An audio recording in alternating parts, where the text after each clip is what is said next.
and welcome to a mini discussion of a movie that we saw separately. Yes. The last week. Yeah. And we just figured because we were together anyways and shooting something, so we figured why not do a mini review also. I'm Ebba, by the way, and this is Linnea. And what did we watch? We watched Shock Treatment, which is sort of a sequel to Rocky Horror Picture Show. They are loosely connected, but technically it is a sequel to Rocky Horror Picture Show, which Rocky Horror we have previously talked about on this channel, the two of us. So check that out before this, I guess. Yeah, and I also want to point out that I watched a YouTube video of this movie, so the quality wasn't the greatest in both video and sound. So I can't really say that I had a fair, like I gave this thing a fair share, like a fair chance,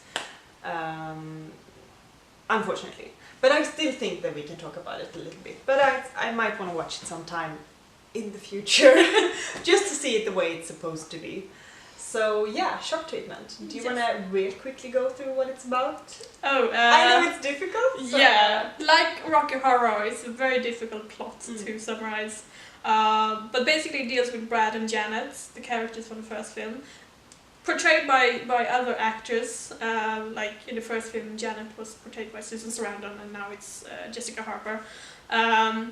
But they are now married, but they're having marital problems.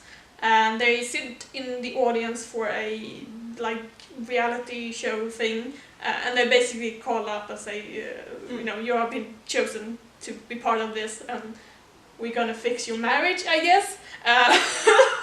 But Brad is put in a psych ward, which is a psych ward at the TV station, which is really weird, but kind of fun also.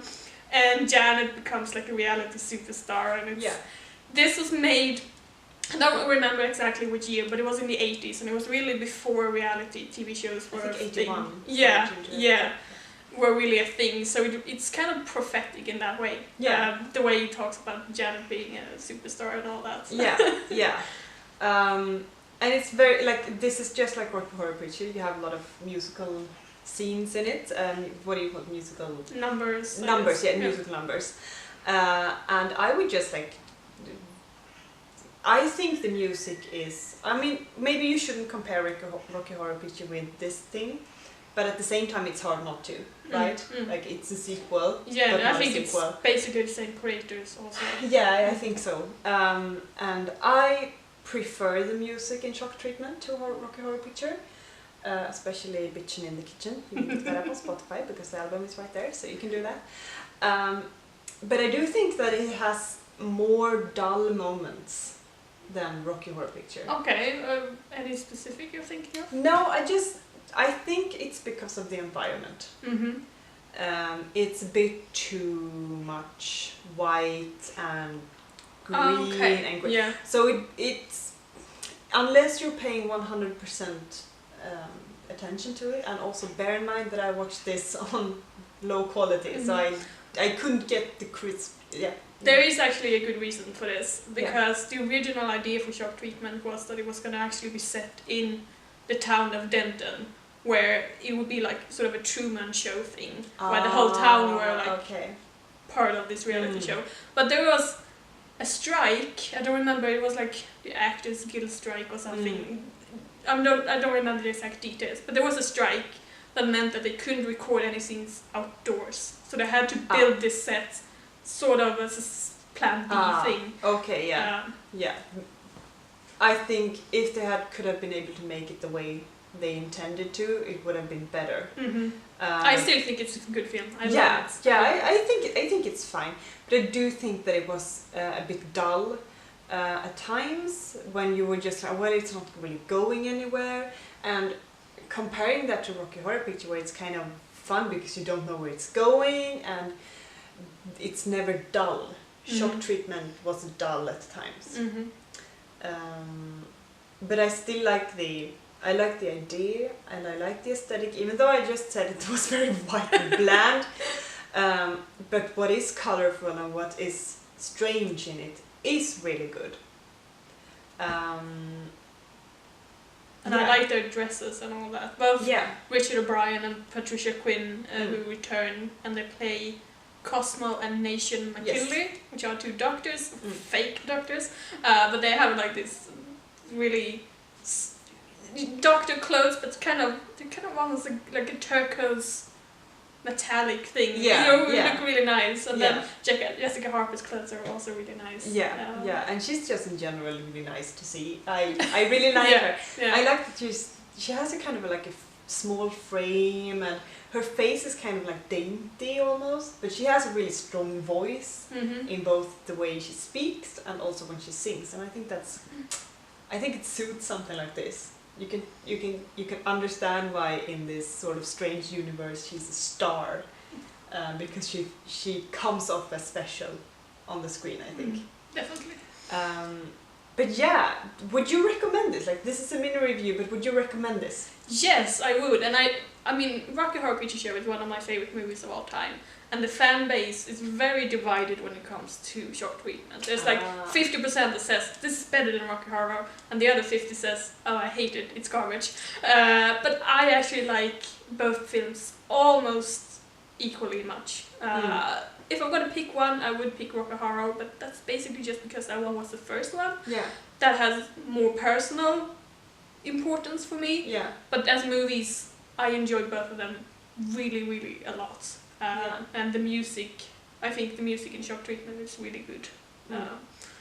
I especially like the title song, Shock Treatment. That's good. I kind of feel like I give Rocky Horror Picture more of a pass to things that I don't like with it, just because I know that it's a cult movie and it has a lot of following. It has a big following, and also that I know that it has inspired a lot of things to come after it. That's why I'm kind of more harsh with Shock Treatment, because I do feel like it should have been more polished. I think they should have. I know it's only 1.5 hours long, but I almost feel like they should have tightened it up a bit. And maybe, well, now you say that they had some constraints in the sets and all that, but I do think that it's lacking, and maybe they should have waited that out actually to improve it a bit. I think it would have made for a better movie that way. At least in my opinion. I totally see where you're coming from. Those things are not necessarily things I mind. I don't have a problem with those things. But I understand what you're saying. I'm guessing that's the difference between someone who's just watching it for fun and someone who's a fan. Basically. I am definitely a fan. So I would kind of say, if you like Rocky Horror Picture, I think you should watch Shock Treatment. Maybe you're one of those who like it, maybe you're one of those who hate it, but you need to try it if you like it. If you don't like Rocky, don't even bother, to be honest. Don't even. And maybe you should just look up Bitchin' in the Kitchen and Little Black Dress. Just look at those two music videos on YouTube, because they're there.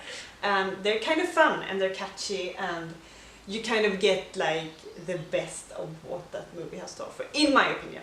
But like I said, I'm not a fan, and I'm just somebody who watched it on low quality. So, but those are really good songs. So do check them out.